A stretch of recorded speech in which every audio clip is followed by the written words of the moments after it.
Assalamu alaikum wa rahmatullah.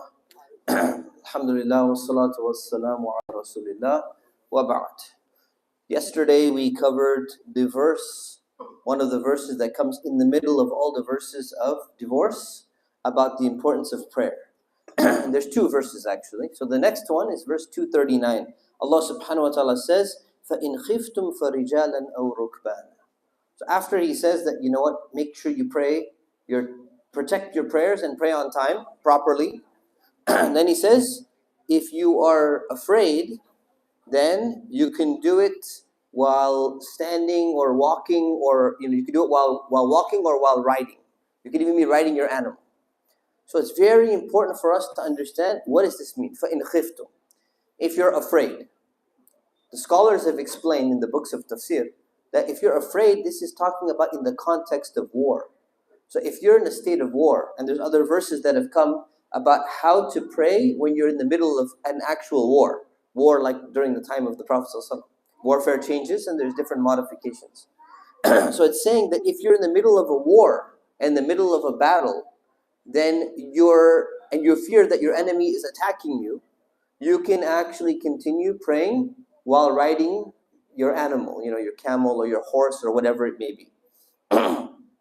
فَإِذَا أَمِنْتُمْ فَاذْكُرُوا اللَّهَ كَمَا عَلَّمَكُمْ مَا لَمْ تَكُونُوا تَعْلَمُونَ. And then he says, and once you're safe again, then remember Allah the way that He has taught you to do, in the way that you did not know that before. It's very important to understand this part. So Allah is saying, if you're in the middle of a battle and a war, can you skip prayer? No. You still pray, but you get to modify the form of prayer. Like if you're injured, you can't stand, you can sit, you modify the form of prayer for that period of time. And then it says, once you're safe again, and you're not in a state of danger anymore, then it says, remember Allah the way that He taught you. How did He teach you? What is it talking about? This fazkurullah doesn't mean make zikr. This fazkurullah, remember Allah, is referring to prayer. So it's saying, pray the way that Allah has taught you how to pray. How did Allah teach you how to pray? You stand, you make full ruku', you go into bowing, you go into sajda, all the way with your face on the ground. You do full prayer. So if you're in the middle of a battle and a war and you fear the enemy is about to attack you, you can modify the prayer. When you're in a state of safety again, you have to make sure you're praying correctly the entire way. Now here's the problem. I hear this all the time. We went to Irvine Spectrum, Sheikh, and we thought, you know what? He looked a little scary. So, we were afraid to pray outside, so we sat in our car and we prayed. I hear this a lot, I'm telling you. We went to Knott's Berry Farm, and we just stayed in the car in the parking lot, and we sat down and we prayed. It's okay, right? The answer is no, it's not okay. Why? The answer, the way the question is worded is so important. I've learned this over 20 years. My teachers used to teach me, always be careful of how people word the question. Because people will come to you and they say, Sheikh, such and such thing, and it's so difficult, and I'm going to lose so much money, and this is going to happen. And you feel like, oh my God, this is a horrible situation. Is it okay if I do this? If it's the way that you describe, then possibly there's an exception. But if you exaggerated in your description of the question, then you're going to receive the wrong answer. So if you come and you say, you know what, it's so dangerous outside. I am outside the KKK headquarters. And there's a bunch of skinheads with swastikas, and they hate Muslims. And I'm stuck here. This is the only place I can pray. I think it might be dangerous. I'm a hijabi sister. If I go outside my car and I have to pray, there's only 5 minutes left for prayer. I have to pray. Can I pray inside my car because there's danger? The answer is, in a situation like this, yes. You can say there's a genuine danger. But if you're at Irvine Spectrum,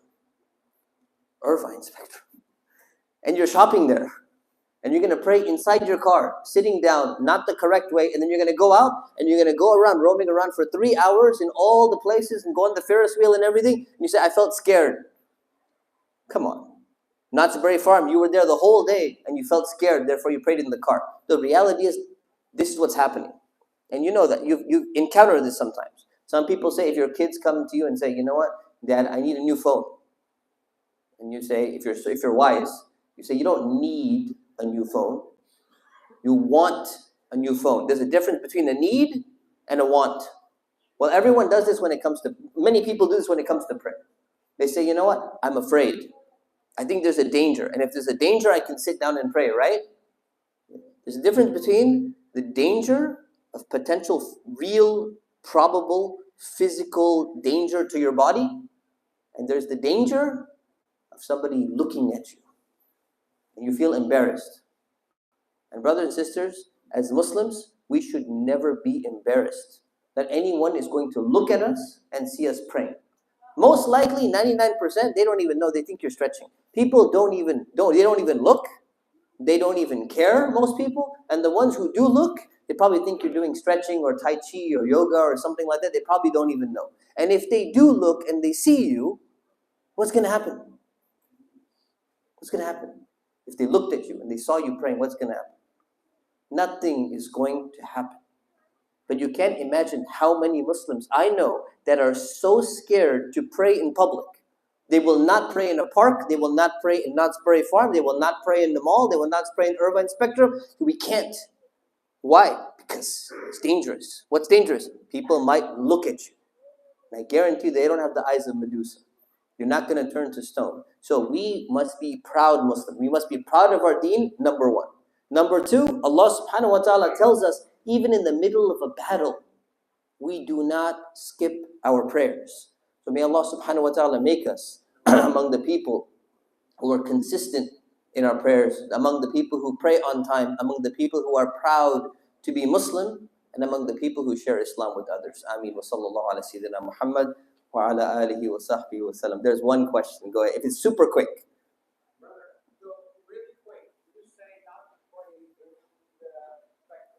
No, I didn't say don't pray in the spectrum. Okay. Yeah. Find a place to pray. Don't pray in the middle of the road. Yeah.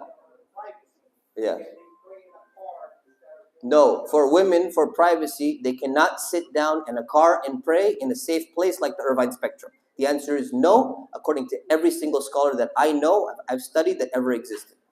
Does that answer the question? Assalamu alaikum.